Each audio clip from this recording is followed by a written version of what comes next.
Ball breaks free. Gets it. 7 seconds. Ball the drive. And fires it.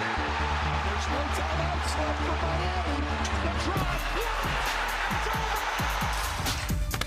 I guess we better start calling them Charlotte because the Hornets had Queen City rocking as they stung the Heat last night. But it's what happened right before Charlotte's wild win that has everybody, well, you know, buzzing. And some of the biggest names are still fighting for their playoff lives tonight when Curry faces Kawhi. But is it really Curry versus the clock? Why every minute will count? Plus, Perk, you've said we're getting a little too Hollywood around here. Well, today we're taking that literally. Mark Wahlberg, Paul Walter Hauser, they're in studio with us. And so is a college national champ. NBA Today starts right now. And you can't ask for a more wild way to start the postseason. Thank you, Adam Silver. We got last night. I mean, that was so much fun. We're going to extinguish the heat, and here is how it went down. It was lit in Charlotte, but this is what everyone's talking about, of course, right? Early second quarter, LaMelo Ball, he drives, but Bam Adebayo, as he's going to grab the rebound there, he goes down hard. He's clearly in pain, and then on another look, yeah, right there, you see LaMelo, it almost looks like he's grabbing at Adebayo's foot. Here's Eric Spoelstra's thoughts on this. I don't think it's cute. I don't think it's funny. I think it's a stupid play. It's a dangerous play. Obviously, our best player is out. You know, he should have been thrown out of the game, you know, for that. I haven't even seen. Like I said, I got hit in the head. Didn't even know where I was. But, yeah, just playing basketball. But like I said, sorry, and I'm going to check on him. All right, good for LaMelo on checking on him, but Bam Adebayo went down, didn't return to the game, Perk. What do you think of this play? Yeah, I mean, look, it was a dirty play. Did he deserve to get ejected? No. Probably a flagrant one, absolutely. But, hey, look, I mean, you know. There was still game to be played, and the third quarter was all about Kobe White. This is literally why you bring him in here. And then the third quarter here, winding down, Ball gets it to White, red hot. Fired up as the Hornets lead by 6 heading into the fourth quarter here today. So to the final frame we go, a minute and a half to play. The Heat up 6 at this point. Brandon Miller kicks it out. I thought he was going to shoot that, but they took their time. Instead, better than 2, it's 3. And Miles Bridges had him a night. Inside out, featured on isolation, low block area, mid-post area, knocking down tray balls. But it was notable here that Con Knipple was on the bench when they needed a 3 the most. Who do you call? Oh, yeah, White. You know what he was? He was white hot. He was white. It wasn't me. It was our producer, Connors. I can't take the credit for that. The most. Look at the fans. They're so hyped. The game's all tied at 114. But you know that Miami, they still have a shot here. Tyler Hero gets it in the backcourt, pushes the ball up. He can make it from this range. Going to work. Tyler Hero, he gets a good look, but he can't quite get it to go. The play-in killer couldn't do it. Tim, who wouldn't want a little bit more basketball? Free basketball here, and again, 30 seconds left. It was all Hornets in overtime. Ball gets inside, hits that tough layup, and he is fired up as the Hornets are starting to taste it here. They go up by 5. And then the next Heat possession here, Hero, what do you say? I need a hero. And they needed a corner 3. Tyler delivers Miami back within 2. So now it's Ball who's bringing it up the court. He's pressing. And they turn it over. And better. This is worse. By the way, diabolical that Tyler Hero goes back down to the three-point line, and he's fouled on the play. That is a Dumb and Dumber sequence by LaMelo Ball. Well, this is the last person you want to foul. So the Heat are up 1 here. LaMelo Ball gets it inside, high off the glass. And he's still the hero. That makes up for it. And he still is the hero and makes up for it. But sprinting again the other way. Miami has a chance. But no. Bridges gets mobbed by his teammates afterwards. And Charlotte gets the 1-point win. LaMelo, hey, be nice to the mascot. Here's LaMelo Ball, the hero for Charlotte after the game. On that last drive, pretty much I just got to win the game. I feel like I just the game up, so I'm like, it's my fault. I gotta make it work. They have no timeouts. Hell of a job getting back. Guarding, defending. We said it was going to come down to winning. Let's go. Wait, Charles Lee is delivering this with the intensity that it deserved. But you know what? This is what the play-in is all about. And you know what? The last couple of weeks in the NBA have had some tough watches. This is the type of thing that makes up for it. But that final play, the Miami Heat, Shanae, they sort of made a mistake to allow LaMelo that easy look. Perfect example of how the playoffs, or at least the play-in, is chess and not checkers. And I like the moves on both ends. When it comes to coaches, you can really think about what they were able to do, especially when it comes to Eric Spoelstra. Unfortunately, he went with a small man lineup. So, you know, think about it. LaMelo Ball gets off of Jaime Jaquez' hip. And then, of course, Andrew Wiggins, he did not even see the ball. So LaMelo has a layup to win the game. And then if you think about Charles Lee here, now on the other side, Davion Mitchell goes and he gets the block. Why? Because he chose to trust in his team, to trust in a little bit more of a mobile defensive lineup. You bench Con Knipple. So on both ends, these are respected coaches. But more importantly, they made some gambles and one paid off. And if there's one person that makes a lot of gambles, it's LaMelo Ball. This game was the LaMelo Ball experience. Yes. Because he was 12 for 31, 2 for 16 from 3. He made a play that took out the opposing team's best player. But on the other side, he was able to stay present enough, even after missing shots, to be able to deliver and make the right read. I feel for Charlotte. Well, their fans up and down, but they have a reason to celebrate. It was one of those things. How often do you say, man, I wish I was in Charlotte last night? You know, sometimes it's not. For me, I had so much FOMO watching that game, wanting to be in that building.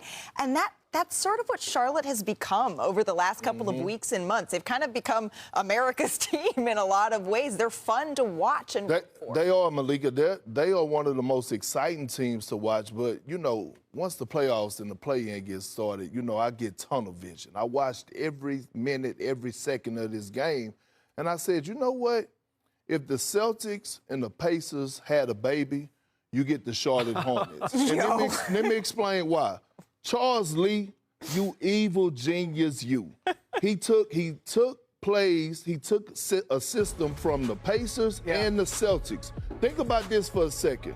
The Charlotte Hornets, they rank number 2 in the league in three-point field goal attempts. They rank number 1 in the league in three-pointers made, right? Tyrese Halliburton, LaMelo Ball is Tyrese Halliburton. The way that they like to play through him, push the pace. And we saw so many times that they had layups, but they was taking threes. And I said to myself, this is the way that the Celtics play. And then I had to remind my big dumb ass that Charles Lee won a championship with Joe Mazzulla, and he was his assistant coach, Tim. And look, we came into the season, midway through the season, the league was saying, hey, can LaMelo Ball ever play winning basketball? He's talented, but it's chaos. And frankly, he was labeled a talented loser by a lot of people. He has driven winning this season. You know, certainly this was kind of, as you said, the whole LaMelo Ball experience, chaos, you know, clutch plays, but also the controversy. I can't go with the darlings of the league right now when there's that kind of controversy staining this win. And you know what? That has been the conversation around for fans and up and down the network certainly today. And we heard Eric Spoelstra say that he doesn't want to make any excuses for the Miami Heat and why they lost, but there is a play that everybody is talking about. It's hard not to play the what-if game, right? How would things have played out if Bam's night wasn't cut short, as you see here after LaMelo looked like he grabbed his ankle. Oh, there's no look like he on that it. Rebound, right? So it sent the Heat center hard down to the floor. He injured his lower back, and we heard it earlier. Spo thought Ball should have been tossed from the game. All right, that's what Spo thought. This is what crew chief Zach Zarba said when he was asked about it. He was asked specifically why there wasn't a review. This is why. The play wasn't whistled in real time. So play continued with a fast break. So by rule, our window to review that play then is closed. So then he was asked if a flagrant foul should have been, if they looked back at the play and they thought that this was a flagrant foul. And Zach Zarba said at this point, that goes to the league operations. And they're going to make a determination on that in the coming days. So they will make that determination and go from there. All right.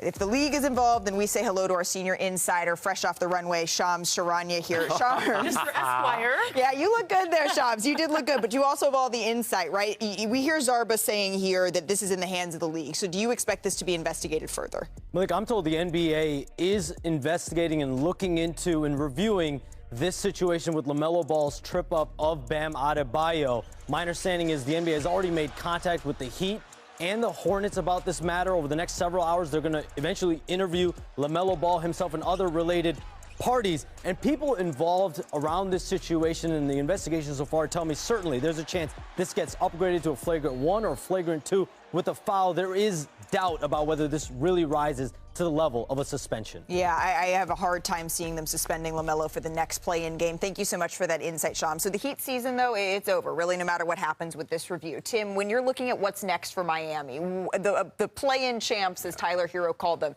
it feels like that's not the zone they want to be in. Well, and they're play-in losers here. I mean, there's no champion. And look, Spo didn't want to make excuses. The simple fact is the Miami Heat season was a failure. All right, the last 15 games of this season, they had a defensive rating that would have been the worst in NBA history.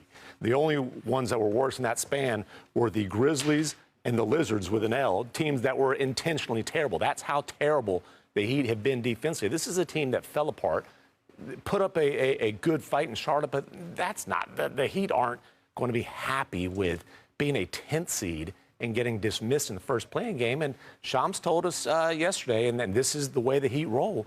It is big fish hunting, and start with trying to get Why are you laughing? Because every offseason, Pat Riley is talking about he's trying to go catch a big fish or a whale or a great white. You're in Florida. And he continues to go and catch sea bass. Like, well, they've got a few big fish in their day. Who? Not over the last 5 or 4 years. That's why they've been in the play-in tournament for consecutive. How big is a sea bass? I'm just curious how big a sea bass is. All right, let's check in on the other thriller from last night. Phoenix Blazers here. We're going to pick this up with under 4 minutes left to go in the fourth. The Suns up 5 at this point. Watch Jalen Green. You know that he can shoot this, Shanae. Oh, yes, I do. A little bit of pains, but I'm not too mad all the way. This game was actually so much fun. What a win, as Perk said, for the play-in position, because Denny Avdia, y'all, I just fell in love with him for his tenacity. I know we're seeing Holiday right there, but here, in and out, tough. No one can keep him in front. He's flexing on all of the Phoenix. Talk about playing with And he's saying, well, that was a foul. That was a foul. But it's a 1-point game. Just over 35 seconds left. Devin Booker passes it off inside, and that was a foul. So Phoenix gets the bucket to go, and they are up by 1. Play of the night. Yeah. The other way. Rockabye, baby. Denny? You know he's going right. You still can't stop him. Look how ferocious he is. Avdia, 41 points, 12 assists, 7 rebounds. The Blazers up 2 after the free throw. Booker drives inside, kicks it back out. Ooh. Can't get that one to go. There's a scramble, and the Blazers come up with it. It's the Portland Trail Blazers that get the win in this one. 114-110. They clinch the 7th seed, so that means they have a date with the San Antonio Spurs. That's coming up in the first round. But with the loss, the Suns, they get another chance. They're going to host the winner of tonight's Warriors-Clippers game. The 8th and final spot in the playoffs is on the line. But if you get the 8th seed, what's the prize? You get the defending champs in the first round. The Blazers, they are now headed for San Antonio, and that game 1 is on Sunday, so you can tune into that. This is an action-packed show, though. Shams, I'm hearing we got more breaking news here. Malik, in the WNBA, Asia Wilson is making history. She's signing the most lucrative contract in league history to date. Andrea Carter and I are told that it's a 3-year Supermax deal at a projected $5 million, and it's only right? She's the most decorated player in league history, 4 WNBA MVPs, 3-time champion, and now she commits long-term to the Las Vegas Aces, and it's a fully guaranteed $5 million deal. It starts at $1.4 million for this upcoming season and then rises. She's going to have 20% of the salary cap moving forward under the new terms of the CBA. Oh, that's an ace right there. For the work she's put in, I feel like she deserves. So if the 2 best words in sports are Game 7, I mean, win or go home might be the best 4. The Warriors and the Clippers, they square off tonight in Inglewood. Their seasons are on the line. Big game. That means we need a big breakdown. Perk, Shanae, what are you going to be keying in on in this one? It's been a minute. It's time to go shot for shot. Big bro, little fist. We've got 2 legends in the play-in, Kawhi Leonard and Steph Curry. And for the first time in your life, you're not taking the chef. I'm taking the chef. You see what I did there? Yeah, I like that. You're going to take the claw. Tell me what you see and what you love from Kawhi Leonard. Well, look, you can call him a legend. I'm going to call him Kawhi Leonard Jordan. He's having a career year this year, averaging almost 28 points, shooting 50% from the field. But I want you to check this out. this is a contained. This is a low to touch. Draymond Green is guarding him. He has the patience, stop, and knock down the tray ball. Kawhi again, the patience of Kawhi. Watch how he slices and dices on this play. He gets it back, goes quick. Look how he's getting through traffic to that midi and pulling up in traffic, knocking down what he does best, that mid-range jump shot. You know what's crazy? I love this matchup, strength on strength, offense versus defense, a DPOY and a finals MVP. And actually, Kawhi is coming off of his best game ever versus Draymond Green, so he's going to walk in pretty confidently. But on the other side, when we talk about the Golden State Warriors, we have to highlight Steph Curry, because he just came back about a minute ago, but it did not matter because he is the guy who's the best shooter in the game. Here we go. Roll the tape. Let's do this thing. So Steph Curry and Draymond Green work extremely well together offensively. I wish I could show this to any player in the country, young or old, that is not a shooter. This is how you get a shooter some looks. Slam screens here, creates a wide open window. This is the last thing you want to see if you're an opposing coach. Steph with that much room, it's just a layup for him. And then again, let's talk about smaller windows. Draymond, undersized on both ends. He's great on defense, but off offense, he's a quarterback. Great vision. These guys have this unbelievable chemistry right here. Look, slams. Draymond is so good because he took two. If you saw that, it was a corner three again. But more importantly, you guys, this has been the best season we've ever seen, not only between them, you know, historically, but also ever since we started tracking, they generate the most points per direct handoff. This is the best man action. So yeah, maybe it's a Claw versus Chef. Are you gonna actually come back to your side? Draymond did say he had the assignment of guarding Kawhi tonight. He said that yesterday on NBA Today. And that's a heck of an assignment to draw. But you mentioned that Steph Curry just came back a minute ago, and tonight the question will be how many minutes will he go? And that's why we have Anthony Slater here, who covers the Golden State Warriors. He's been on a minutes restriction, Slater. How much are we going to see Steph? The script's going to be around 32, which is his normal, you know, this age of his career. You know, knowing him, he'll give you a wink and say, hey, I can convince Rick Celebrini and Steve Kerr in a timeout huddle in the fourth quarter, stretch this thing up to 34. But I think I've been surprised about how surprised people are that, you know, they said he won't go towards 40. Of course he's not going to, because two reasons. Number one, he's trying to elongate his career into his 40s. We know the nature of his injury, this overuse, you know, knee injury. And even if you're under the delusion that they can make a playoff run this week, you know, into the second round, they have to play tonight, they have to play Friday, they have to play Sunday afternoon in Oklahoma City. He's in his fifth game back. He hasn't played over 30 minutes yet. He's not going near 40 minutes. So you're saying 32-ish minutes is what we're going to expect for Steph Curry here. So knowing that, Perk, what chance do you give them? About a 15% chance.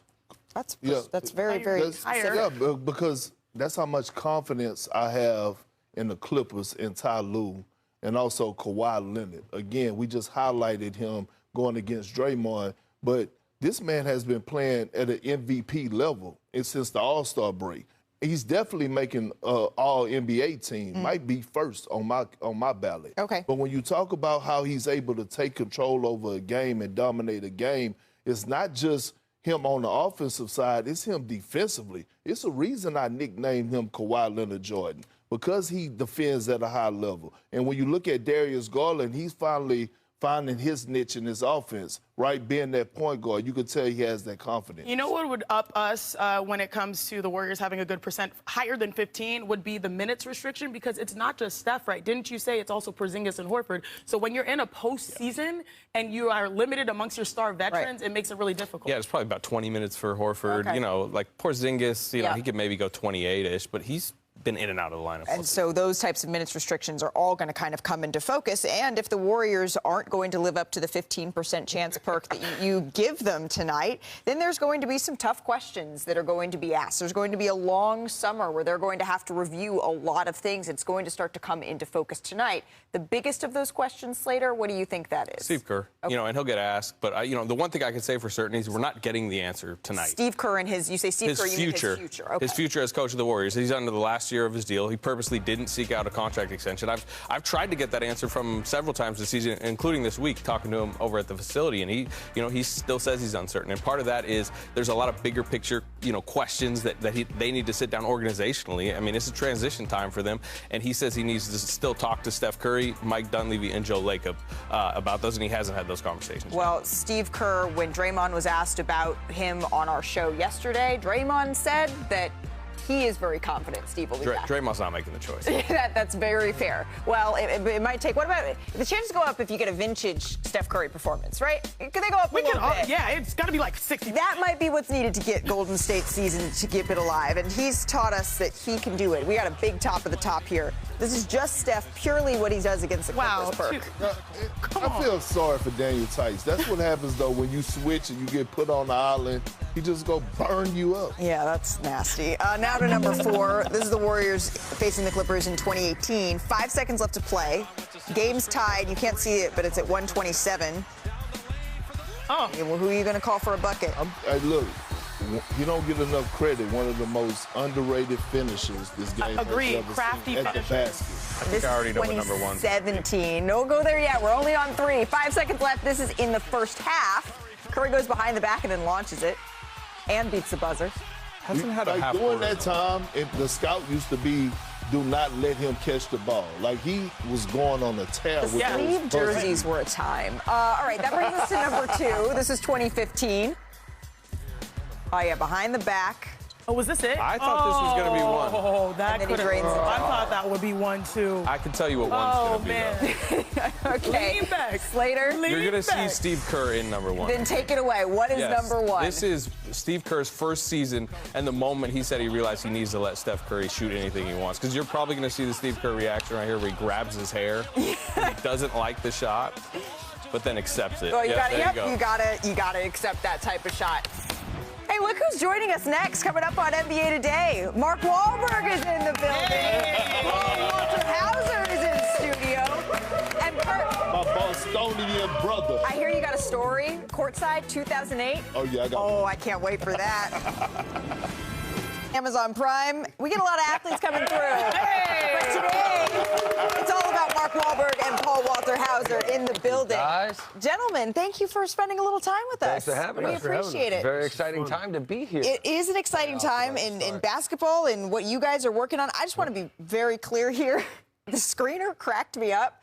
That's all we can show on Disney Airways. Like, these jokes are flying here. Yeah, this is a hard R. It's a hard R, but I'm gonna the floor is yours here. We're at the World Cup. We have sort of a heist. We're trying to escape. Tell us a little bit about this. Yeah, so we have created a condom, Paul.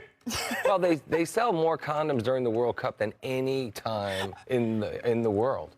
Right, so they sell more condoms.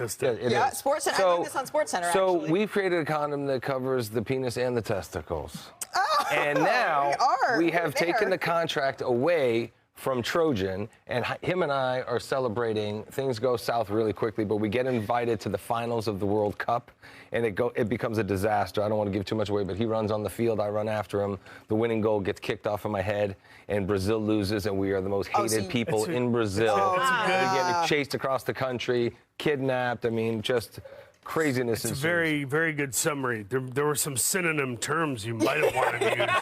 Well, I tried to use the most clinical terms I could. We were going straight, penis, straight there. We were going straight. You know, the title says balls. Yeah, I didn't say that. In science class. All right, how about we go from science class to gym? How about we do that? We talk a little hoops. Well, that's even worse. Locker room talk. Well, Mark, you're from Boston, so you know our guy Big Perk. Oh my gosh! Well. Thank you, sir. Thank you, sir. Thank you. Not only for bringing us the title, but also keeping the green alive. You know, because Perk is the only one that's really saying that the Celtics got a chance, and you know they did an amazing job this season without Tatum. I think Jaylen Brown and the rest of the team and Joe Mazzulla did an amazing job, and I think we're in store for a big run this year. A big run. Perk is beaming because you complimented him. It was that. See, listen, this is He's my the best. He's been to my brother. home. I didn't kick it with Mark at his home. You know what I mean? We vibed for about a few hours, but listen, 2008, I didn't know this. Actually, our producers told me this before the show. You had a moment with Phil Jackson. I didn't know this Game 5. Yes. And I didn't know you would allow Phil Jackson, a Laker coach, to say what he said to you. Now there's multiple stories. So Matt actually came out, told the story, and then the trainer of the Lakers just came out and told his version of the story. And he was sitting exactly beside Phil. The Lakers were losing. We were about to win. Kobe actually said to me, you know. There you are. Yeah. Kobe said to me, he goes, look, not tonight, not in our house. And I was like, okay, we'll just go back and win it in Boston. But Phil, the Celtics were making a run. Phil got up, turned around, told me and Matt to sit down and shut the F up. And Matt sat down real quick, and I just turned around and started laughing. And, you know, the rest is history. But it was a wonderful moment. Matt and I laughed about it quite a bit. And, you know, what better than to get under Phil's skin? Oh, yeah. Right. No better It's supposed to be the way. Zen master. Now, as much as we all love sports over here, Malika knows I also equally love television. And Paul, you're a Golden Globe winner, an Emmy winner. And I'm going to be honest with you. I lost a lot of sleep, but I had to keep watching. I loved Blackbird. Oh, you were phenomenal. Also, a very respected wrestler. What have you learned from your experience with sports that helps you on the big screen? Oh, I don't know. I think the what I do in wrestling is, you know, a quasi sport. It's, you know, very much a performative thing that happens to have some athleticism or inherent violence. But you know, I do enjoy that. I was not a great athlete growing up. You enjoy slamming people? Yeah, I enjoy being physical. You know, like I can do stunts on a movie. I can do stuff like this.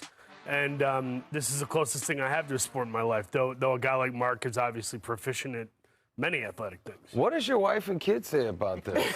I mean, you have a great career. You know, calculated risks, man. Look at Dwayne Johnson. He was wrestling and acting. But before that, he transitioned from wrestling to acting. You're going the other way. But you, I don't know. You also mastered the psychological aspect. We talk about how sports is both physical and mental. How are you able to perform like that? Because we've seen you in a variety of different roles. Yeah, I just, I very much know how to innately act from doing stand-up comedy and theater and what he and I do all the time with TV film stuff. So you insert that into the physicality and you, I mean, the biggest thing is entertain people, keep your opponent safe. So those are the only two things I care about is, am I sculpting an entertaining story in this match? And do I feel I'm keeping the person safe amidst violence? Mark, Yes, you sir. are a legend. And I want to ask you this, because I know like Sinead, Malika, myself, we always critiquing ourselves, meaning we'll do a show, go back and watch to see how we get better. Like, throughout all the movies you didn't did, like, are you your biggest critic? I am, but you know, you put so much into the preparation and the execution of the actual making of the film that by the time it's done, you just got to let it go. You know, and just kind of on to the next thing, and you try to find bigger and better challenges.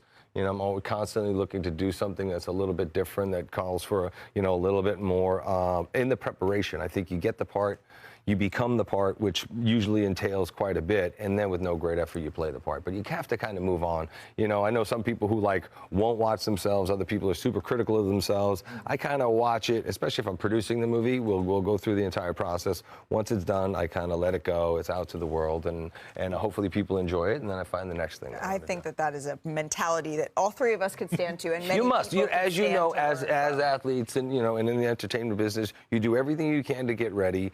You don't have the regret of not being fully prepared, having given it your all in the moments leading up to the moment. So you've given it everything you could. You feel good about it, win, lose, or you know, or draw. It's just kind of, you know, it's all about the prep and giving it your all. And so much of it's out of your control too. It's like you go and kill it, and then you give the rest to God and hope it goes smoothly. Well, one gift that you have given us in your characters is that of laughter. I mean, you've played so many different types of roles, but especially in this movie, it's the laughter that's really coming through. And I mean, usually it's on Fridays that we're getting the biggest chuckle on this set, but we have a game that we like to play here that we like to play with you. And rather than me explaining it, let's play Who Said That. That's pretty interesting. Yes, Sasuke! What it do, baby? I got 5 kids! I ain't scared of nobody. It's on cool! Every basket I have to, like, earn with meat. What? Damn! We're here. All right, so we have a very special edition of Who Said That, where I get to put on my game show voice and we get to ask our esteemed, and today I mean esteemed contestants, who said that. These are quotes from around the NBA. And today we put a twist on our game because the question is, who said this? Was it an NBA player at some point? Or was it a Mark Wahlberg character? Mark Wahlberg character is option 1. Joe Mazzulla is option 2. Oh. All right, Okay. Love Joe. All right, who said this quote? We obviously have a dog, but I'm trying to convince my wife to Joe get a Mazzulla. wolf.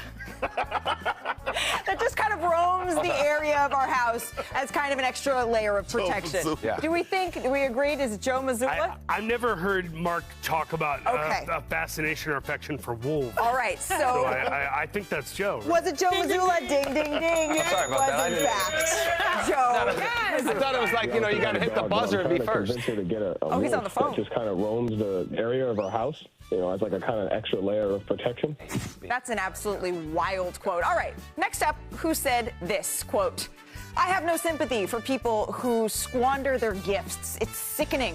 It's worse than sickening. It's unpatriotic. I have a feeling about this. It's got to be Mark. Do you think? No, I'm going to Joe say Mazzulla. Joe. Was it a Mark Wahlberg character or was it Joe Mazzulla? Joe Mazzulla. Oh! That was you? Wait, how did This is AI.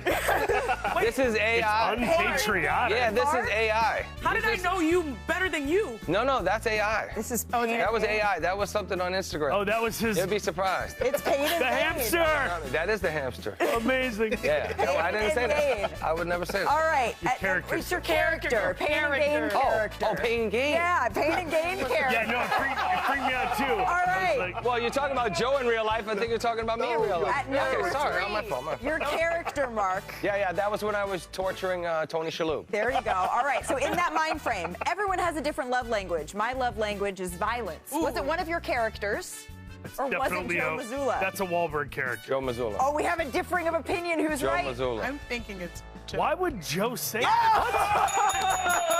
You don't know Joe. And Joe's a man of God, but he doesn't mess around. He's a man Everyone of has a different sword. love language. My Joe's- love language Joe's is like violence. My love language is violence. All right, we got one more. That's Coach. All right, was this a Mark Wahlberg character or was this Joe Mazzulla? What's the matter? Do you know any Shakespeare? Departed. Yeah, that's me in The Departed. The Departed. Was it Mark Wahlberg? What's the matter? Smart ass. Shakespeare. Yes. It's so good. There it is. Whoa. What's a lace curtain, brother, like you doing in the Stadies? An excellent film. Wow, you- I would say it was invited back. Excellent work. Thank you. I apologize. No, you got it. I was thinking that was definitely a jump. Mark, Paul, thank you so much for joining us here on Thanks for NBA having Today. us. We really appreciate it. You all can go and see their new film, Balls Up. It's out today. Hey. Oh, yeah, those handballs. A little ghost dribbling. A little ghost dribbling. You have a ball, I think? Oh, it's the shot. We never It's got to the hear you shot. talk about the Pistons. What? Never got to talk about the Pistons. Listen, love for the Pistons. Don't like that Bill Laimbeer roughed up the Bulls back in the day. That still upsets Ready, Paul? me. Gotcha. Let's see it. Let's see that. Should I try to take a Let's see the shot? hand. No, dribble. Yeah, go to the Over basket. you. Go to the basket. Got you. All right. Go to the Oh, basket. no. Oh, wait. Go to the basket. Go to the basket. Oh! God. That's on television. A lot of fun. Ew. Appreciate it. We do the basketball one more time. Come on, Paul. You got this. You got this. Come on, Paul. That was a follow through. Oh, Come God. on, Paul. Oh, that was an assist. Thank you. Come on, It Paul. was an assist. It was an assist. It was an That was a assist. It was Paul. on purpose. Paul, do a layup, Paul. A layup? I don't Yeah, even- do a layup. Weekend in Yeah, Vegas. Do a layup. Do a layup. We got WrestleMania. And then coming up here on NBA Today, Fell on the wall. Axel Lendeborg is joining us, fresh off his championship run. Today, Axel Lendeborg, thank you so much for spending a little bit of time with us. Thank you for having me. It's been a heck of a week for you. Your Wolverines just won a national title, and now you're spending some time with us, which is not a part of that huge week, but you had a championship parade. I'm sure you had so many texts from cool people rolling in. Is there a best part of this last week for you? Yeah, it has to be the parade. You know, a lot of people showed up. They were being very energetic, very nice, you know, very genuine. I actually got to sign a couple autographs too, meet some kids. That was my favorite part of the day, just being able to celebrate with the fans. Absolutely, and I mean the parade day. We've seen it on all different levels. Is always one of the highlights, one of the best parts. But the calendar, it turns the page quickly. We're basically going off to the NBA draft. The draft is on June 23rd. We saw you battle through different injuries on your way to winning a national championship. How are you feeling now that the draft is something that we're marching toward? I'm super excited, very nervous. You know, this is something I've been working for these last 4 or 5 years of this college career I've been going through. So, I mean, you know, I'm really ready to turn the page now. I'm working tirelessly, just getting my mental ready, you know, just making sure that when I get there, you know, that I'll be able to stay. I'll be able to make a name for myself and continue to prove that, you know, I belong. And I know that this is, at this point, it's just semantics and it's official and it's paperwork.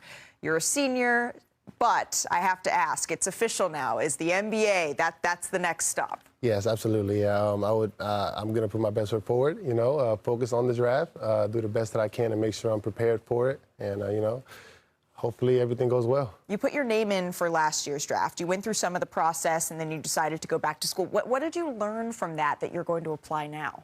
Well, honestly, it was more so me getting the nerves out. I definitely learned what I need to do as far as like being a player. Off the court antics, I've been learning a lot with Coach Dusty, just being more professional in my mindset and everyday approach. So, I'm going to implement those things into my everyday life now and just make sure that I go through this as stress-free as possible. I appreciate that. And it can be a stressful process. And so having that mindset going in, I think, is really important. Is there someone that you've been leaning on or any NBA players that you've been chatting with about this? I've been leaning on my trainer pretty much. He's like my mentor now. His name's AJ. I talked to him a lot about this process. He keeps me sane. I've been going through so much mentally these past couple months and year. So, he's definitely the guy I'm leaning towards. And also my mom, she's been pretty much motivating me this entire time. So now she just keeps letting me know, like, this is what we prayed for, and, it's getting one step closer. Yeah, and it's going to start to get real here very quickly in the next couple of weeks. Is there, the NBA is just a dream that you have had since you were a very little kid. But when you close your eyes and you picture yourself in an NBA city, I see the smile coming through. Is that just from the thought of being in the NBA? Absolutely, yeah. It's hard to get there. It's very hard to get there. And then the fact that it's so close, like just arm's reach away, it definitely makes me emotional a lot of times, just because there's been many times I felt like I haven't belonged or I don't belong on the court with these guys. So being able to actually be projected to go in the draft and actually have an opportunity to get drafted means the world to me. Is there a place that you think suits your game best? Honestly, I can't say, honestly. I would be happy for any opportunity. I know a lot of play styles change, so I'm going to have to adapt anyway. So I'm just ready to go in there and provide a spark for any team that drafts me. I love the confidence that you have, and I know you mentioned that there have been times in your career where you have said, I'm not sure if I belong. Fast forward to, you know what, don't put a freshman on me. I got this. Is there someone that you are now looking forward to? You know what, this is going to be, I am made it to the NBA when it's one-on-one and I'm facing you across the court. Who is that person? Well, I'm going to be super excited to play against Cooper Flagg. I know last year I definitely wanted to get the opportunity to match up against him. Obviously, we were mid-major. We didn't get the opportunity to play against Duke and all, but I definitely want to see how I translate and how I'll be able to guard somebody like my height that can do so much so well. So super excited about that matchup. And also AJ DeBasta. Yeah. I was definitely excited to see that matchup as well. I love that, taking those college matchups into the NBA. Yaxel, thank you so much for your time. Yeah. Congratulations on this decision, your process. It's going to be the most fun and exciting piece of all of this, so make sure to soak it in. Yes, ma'am. Thank you. Thank you. All right.